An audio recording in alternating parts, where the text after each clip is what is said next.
बिहार विधानसभा चुनाव को लेकर विधायक जी अभी हम लोग चर्चा कर रहे थे, इस पर आपकी क्या राय है?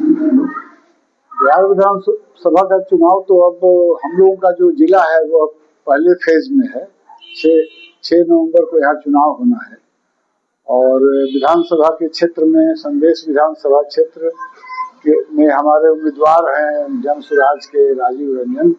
उनके क्षेत्र में हम लोग जन समर्थन जुटाने का काम कर रहे हैं और काफी तेजी में उनका ग्राफ बढ़ा है। इस क्षेत्र में पहले से पूर्व से जो है आरजेडी के विधायक रहे हैं और अभी जो चुनावी समर है इसमें जदयू के भी एक उम्मीदवार आए हैं और यहाँ एक ट्रायंगुलर फाइट जो है बहुत तेजी से पिछले एक हफ्ते में बना है और हम लोग सबको पछाड़ते हुए जन स्वराज के उम्मीदवार हमारे राजीव रंजन सबसे आगे निकल रहे हैं।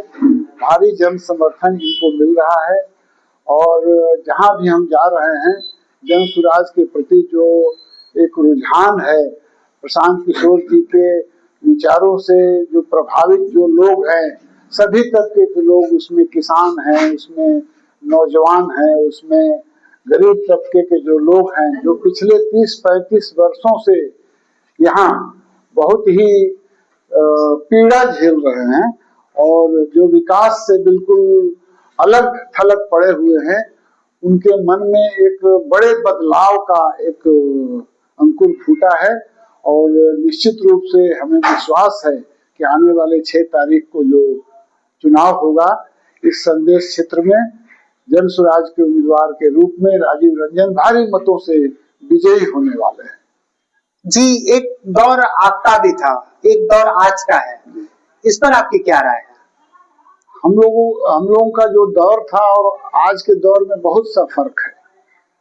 हम लोग जब यहाँ विधानसभा के सदस्य थे तो सरकार के पास न तो इतना बड़ा बजट था और न उतने साधन थे, लेकिन फिर भी उस कम साधन में भी इस संदेश क्षेत्र के अंतर्गत हम लोगों ने अनेकों विकास का काम किया। सड़कों का जाल बिछाया, स्कूल बिल्डिंग्स बनवाए, पंचायत भवन बनवाए, बिजली लाइन खिंचवाई। तो अभी और पहले में बहुत फर्क है। अब तो सरकारों के पास जो है बड़े बजट होते हैं और बड़ी स्कीम और बड़े कार्यक्रम होते हैं। पहले ये सब नहीं था, पहले बहुत कम पैसे में बड़ा संघर्ष करके हम लोग विकास का काम कर पाते थे। जाति बनाम विकास, विधायक जी इस पर चर्चा हो रही है इस विधानसभा चुनाव में, इस पर आपकी क्या राय है? देखिए, जहां तक बात है 95% जो जनता है उसको विकास से मतलब होता है। 2-4-5% लोग हैं जो जात की हवा बहाना चाहते हैं, उसमें जात का चर्चा चलाना चाहते हैं, लेकिन आम लोग अपनी समस्याओं से ग्रसित हैं। किसानों को नहरों में पानी नहीं मिल रहा है, विद्यालयों में शिक्षक नहीं है, जो स्वास्थ्य केंद्र है वहाँ डॉक्टर नहीं है, जो मूलभूत जो समस्याएं हैं इस क्षेत्र की। और सबसे बड़ी बात ये है कि सरकार ने जो भी योजना बनाई, जल नल की योजना बनाई, वह फेल कर गया। अभी आप देखे होंगे कि जमीनों का सर्वे हो रहा है, जमीनों के सर्वे में जो नए सर्वे का जो घोषणा किया बिहार सरकार ने, उसमें किसानों की बहुत ही दुर्दशा रही है।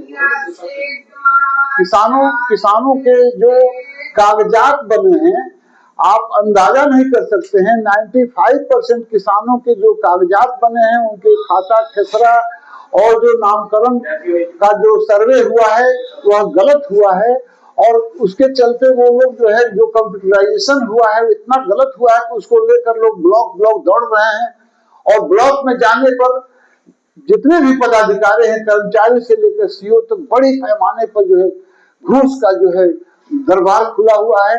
अगर आप पैसा नहीं देते हैं तो आपका जो कागज है वो गलत बना हुआ है, वो सही नहीं होगा। ये भ्रष्टाचार का आलम इतना बढ़ गया है, लोग त्रसित है। कचहरी में 50 रुपए में जो एफिडेविट होता था, आज 200 रुपए से कम में एफिडेविट नहीं होता है। सभी जगहों पर भ्रष्टाचार का बोलबाला है। नीतीश कुमार जी की जो सरकार है वह जो है बिल्कुल फेल कर चुकी है। कहीं भी लॉ एंड ऑर्डर की कोई व्यवस्था नहीं रह गई है। ये तो आप देख रहे हैं चुनाव के दरमियान भी जो बिहार में घटनाएं हो रही है, यह इसका ताजा प्रमाण है। अपने संदेश विधानसभा क्षेत्र में कई प्रत्याशी उठे हैं, प्रत्याशियों पे काफी चर्चा है।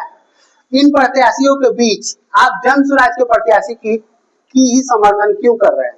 जन सुराज पार्टी की ओर से, जन सुराज पार्टी के हमारे जो सूत्रधार हैं प्रशांत किशोर जी ने यहाँ जो एक उम्मीदवार राजीव रंजन जी को उतारा है, वह एक विद्वान व्यक्ति हैं, एक लॉयर हैं, एडवोकेट हैं, पढ़े लिखे हैं, अच्छे विचार वाले हैं, कर्मठ व्यक्ति हैं और हम लोगों को यहाँ पे साफ सुथरे छवि के लोगों की जरूरत है।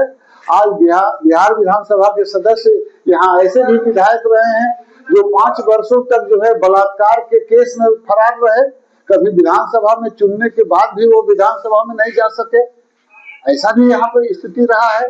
दूसरे जो हमारे उम्मीदवार हैं अभी 10-12 महीने तक जो है वो भ्रष्टाचार के मामले में जेल से अभी तुरंत बाहर आए हैं। तो जो जन सुराज का जो उम्मीदवार है सभी उम्मीदवारों से अलग और स्वच्छ छवि का व्यक्ति है। ऐसे ही लोग नौजवान जब जीत कर जाएंगे तो विधानसभा में कुछ जनता का काम होगा और यहाँ का विकास होगा। जी विधायक जी, ये लास्ट सवाल है हमारा। सवाल ये है कि कई लोग कह रहे हैं परिवारवाद को लेकर आपकी क्या राय है? परिवारवाद हमारे यहाँ तो बिहार में जो परिवारवाद का सिलसिला तो और दूसरे जगहों का मैं ज्यादा नहीं कहना चाहता हूँ, लेकिन इस विधानसभा में तो एक ही परिवार के लोग पिछले 5, 10, 20 वर्षों से एक ही परिवार के, कभी चाचा रहे उनके, कभी भाई रहे उनके, कभी माता रही उनकी, आज उनके पुत्र, तो एक ही परिवार के लोग विधानसभा सदस्य बनने की कोशिश में रहे हैं और 3 बार तो उनको सफलता भी 4 बार मिली है। 5वीं बार फिर प्रयास कर रहे हैं कि अपने ही खानदान के किसी नौजवान को जो न तो पढ़ा लिखा है, न उसकी कोई योग्यता है, न वह क्षेत्र की समस्याओं को समझ सकता है, न कोई निराकरण कर सकता है, न विधानसभा में वह जाके कुछ बोल सकता है, ऐसे व्यक्ति चुनकर आए हैं। तो परिवारवाद एक अलग चीज है, लेकिन परिवारवाद के बावजूद भी जो है योग्यता एक अलग चीज है। विधानसभा में जाने वाला व्यक्ति, उसको कम से कम यह योग्यता होनी चाहिए कि वह यहाँ की समस्याओं को समझ सके। आज दुर्भाग्य है इस क्षेत्र का कि पिछले 15-20 वर्षों से आप रिकॉर्ड निकाल कर विधानसभा की डायरी देख लीजिए, इस क्षेत्र के किसी विधायक ने जो एक ही परिवार से जीत कर आए हैं, वो कभी संदेश क्षेत्र का नाम तक नहीं लेने की स्थिति में रहे हैं। कभी संदेश क्षेत्र की समस्या तो दूर रही, वो लोग कभी इसकी चर्चा भी नहीं किए, खड़ा होकर कभी अपने क्षेत्र के लिए 2 लाइन बोले भी नहीं है। यही दुर्भाग्य रहा है इस क्षेत्र का, और इसीलिए जो है यहाँ की जनता की सारी समस्याएं ज्यों के त्यों खड़ी है। जी, धन्यवाद।